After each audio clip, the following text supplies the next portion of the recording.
Let's spike crime की कहानी।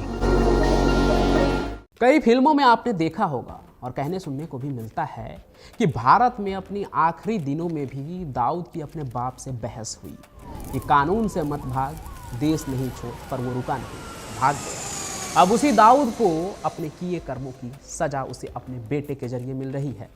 जिस तरह से दाऊद ने अपने पिता को पल पल तड़पाया, अब ठीक उसी तरह दाऊद भी अपने बेटे की करतूत से तिल तिल कर मर रहा है।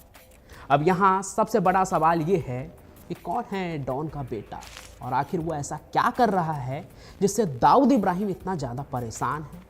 परेशानी ये है कि कहीं पाकिस्तानी आईएसआई उसके बेटे के जान के पीछे न पड़ जाए। लेकिन जो आईएसआई दशकों से दाऊद को बचा रहा है, आखिर उसके बेटे के पीछे क्यों पड़ेगी? कहीं दाऊद इब्राहिम की तरह गद्दार बनकर वो भी पाकिस्तान के लिए खतरा तो नहीं बन रहा है? बताऊंगा पूरी कहानी, बस बने रहिए आज के सफ़र के अंत तक। और अगर आप दाऊद इब्राहिम की कहानियाँ और भी जानना चाहते हैं, पढ़ना चाहते हैं, तो आप हुसैन जैदी की इस किताब को भी पढ़ सकते हैं जिसका नाम है डोंगरी टू दुबई। भारत वो देश है जहाँ ज़्यादातर बेटे के ऊपर पिताजी का प्रेशर होता है कि उनकी विरासत को आगे बढ़ाए, वो ख़ानदान का नाम रोशन करे। इसलिए ज़्यादातर डॉक्टर का बेटा भी डॉक्टर होता है, पॉलिटिशियन का बेटा भी पॉलिटिशियन बनता है। ठीक वैसे ही मुंबई क्राइम ब्रांच में तैनात हेड कांस्टेबल इब्राहिम कास्कर का भी सपना था कि उसका बेटा पढ़ लिख कर कुछ करे, देश और दुनिया में अपना नाम बड़ा करे। कहते हैं कि दाऊद की भविष्यवाणी भी एक पीर बाबा ने किया था कि वो आगे चलकर बहुत बड़ा आदमी बनेगा, खूब पैसा कमाएगा। इसलिए उसके पिता ने उसकी पढ़ाई लिखाई भी करवाई। आगे बेटा दाऊद इब्राहिम भी देश और दुनिया में छा जाता है, लेकिन पढ़ाई के दम पर नहीं, बल्कि आतंक के दम पर, जिसके बाद वो भारत से भाग जाता है, लेकिन पीछे अपने पिता को अपनी गुनाहों की सजा भोगने के लिए छोड़ देता है। और कहते तो ये भी है कि दाऊद ने उन्हें नहीं छोड़ा, बल्कि इब्राहिम कास्कर ने खुद अपने बेटे के साथ जाने से इनकार कर दिया। फिर इधर 1986 में दाऊद मुंबई छोड़कर दुबई भागा और अगले ही साल उसके पिता इब्राहिम कास्कर का इंतकाल हो गया। जीते जी इब्राहिम कास्कर ने खूब इज्जत कमाई थी, लेकिन दाऊद के हरकतों ने उन्हें कहीं का नहीं छोड़ा।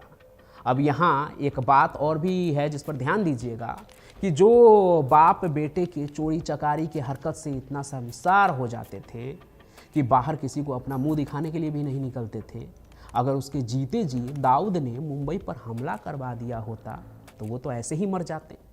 खैर, अब दाऊद इब्राहिम को अपने इसी कर्मों की सजा मिल रही है, क्योंकि उसका अपना बेटा जो है वो उसके वश में नहीं है। दाऊद भले ही दुनिया के लिए डॉन होगा, उसके एक इशारे पर कुछ भी हो सकता है कहीं भी इस दुनिया में, लेकिन इसी डॉन की हुकूमत अपने बेटे पर नहीं चलती है। 68 साल का दाऊद इब्राहिम फिलहाल पाकिस्तान के कराची शहर में रहता है, सबको पता है। वहीं उसका पूरा परिवार भी उसके साथ रहता है। दाऊद की 4 औलादें भी हैं, 3 बेटी और 1 बेटा। इनमें से दाऊद ने अपने सबसे छोटी बेटी को खो दिया है। बड़ी बेटी की शादी पाकिस्तानी क्रिकेटर जावेद मियांदाद के बेटे से हुई है। अब यही रवायत चली आ रही है कि बेटियां तो दूसरे घर चली जाती है और बाप की विरासत को उसका बेटा संभालता है। हर बड़े डॉन गैंगस्टर की यही कहानी है। दाऊद का भी एक बेटा है जो उसके गद्दी का असली हकदार है। खुद दाऊद इब्राहिम भी उसे अपने काले साम्राज्य का वारिस बनाना चाहता है और दाऊद के उस औलाद का नाम है मोइन इब्राहिम, जिसे मोइन कास्कर के नाम से भी जाना जाता है। तो हर बाप की तरह दाऊद भी यही चाहता था कि बेटा उसी के साथ रहे, उसके धंधे को संभाले। इस बीच मोइन को उसने बिजनेस मैनेजमेंट का कोर्स भी करा दिया। कुछ दिनों तक मोइन ने दाऊद के साथ काम भी किया, उसकी शादी हो गई और उसको 3 बच्चे भी हुए। अब यहाँ तक की कहानी सुनकर आपके मन में भी यही आ रहा होगा कि जब दाऊद उसे खुद वारिस बनाना चाह रहा है, उसके पास अरबों की संपत्ति है, उसी को संभालने के लिए उसने बेटा को बिजनेस मैनेजमेंट का पढ़ाई भी करवाया, तो कहीं वो भी अपने पिता के तरह अंडरवर्ल्ड का कारोबार तो नहीं संभाल रहा होगा, वो भी अंडरवर्ल्ड का कोई बड़ा डॉन तो नहीं बन गया, और तो कहीं पाकिस्तान में उसकी हुकूमत तो नहीं चल रही है। लेकिन आपको साफ कर दूं कि ऐसा बिल्कुल भी नहीं है। दाऊद भले ही मौत का सौदागर है, लेकिन उसका बेटा अपने दादा पर गया है, कर्म से भी और धर्म से भी। आपको याद हो तो दाऊद इब्राहिम का भाई इकबाल कास्कर भारतीय सरकार की गिरफ्त में है और उससे मिली जानकारी के मुताबिक मोइन इब्राहिम को दाऊद के बिजनेस में कोई दिलचस्पी नहीं है और यही वजह है जो दाऊद इब्राहिम डिप्रेशन में है। उसे चिंता है कि अब उसके बाद उसकी अकूत संपत्ति का कारोबार आखिर कौन संभालेगा, कौन बनेगा उसका वारिस। अब दाऊद का बेटा भले ही उसका कारोबार ना संभाले तो भी चलेगा, क्योंकि उस पर पहले से ही उसके भाई अनीस और छोटा शकील की नज़र है। पर सवाल ये है कि दाऊद का बेटा अगर अंडरवर्ल्ड की दुनिया में इंटरेस्टेड नहीं है तो आखिर वो करता क्या है। अब जिसके बाप के पास 50,000 करोड़ से भी ज़्यादा संपत्ति हो वो तो पूरी ज़िंदगी अय्यासी में भी गुजार सकता है, लेकिन दाऊद का बेटा बाकी किसी डॉन और गैंगस्टर से बहुत अलग है, जिसका ना तो पिता के काले साम्राज्य में कोई दिलचस्पी है और ना ही तो वो अय्यासी कर रहा है।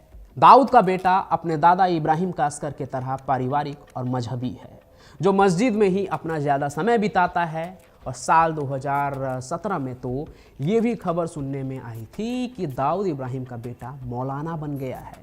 मतलब जिसका बाप पाकिस्तान में जाकर आतंक मचा रहा है, उसका बेटा उससे ठीक उलट इबादत में लगा है। हालांकि कहते हैं कि इस बात की पूरी तरह से पुष्टि नहीं हो पाई, तो हो सकता है कि यह दाऊद इब्राहिम की कोई सोची समझी चाल भी हो, जिससे वो दुनिया की नज़रों से अपने बेटे को बचा कर रखे, नहीं तो कहीं उसके तरह उसका बेटा भी मोस्ट वांटेड ना हो जाए। वहीं जो मौलाना वाली कहानी है उसमें ये बात भी सुनने को मिलती है कि बेटे के मौलाना बन जाने की बात से दाऊद इब्राहिम नाखुश है, क्योंकि आईएसआई ऐसा नहीं चाहती है, क्योंकि उन्हें कोई चाहिए जो दाऊद के बाद उनके लिए दूसरा दाऊद बने, और इस बात से ही दाऊद काफ़ी परेशान है।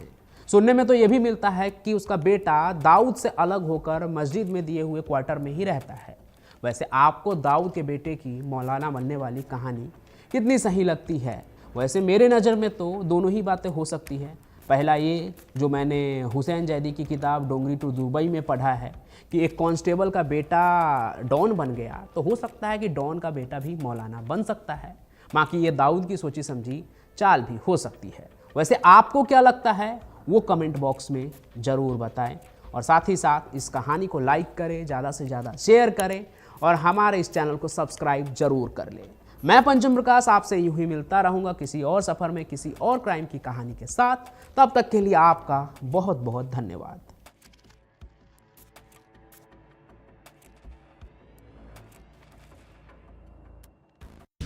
आप सुन रहे थे let's mic more than radio. Follow कीजिए हमें हमारे सोशल मीडिया प्लेटफॉर्म्स पर।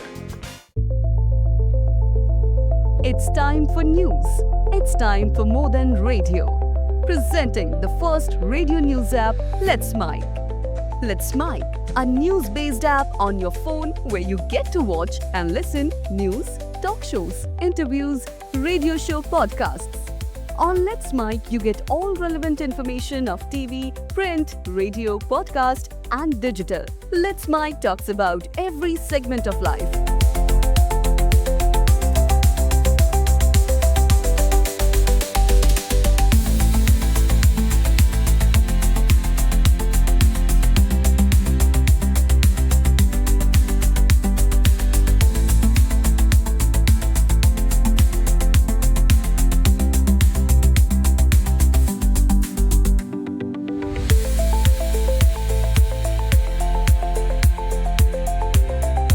Let's Mic is not just a revolutionary idea. Download the app now from Play Store. Available both on Android and iOS mobile phones. Follow us on YouTube, Instagram, Twitter, LinkedIn, Facebook, Telegram, WhatsApp, Snapchat. Let's talk, let's connect, and let's Mic.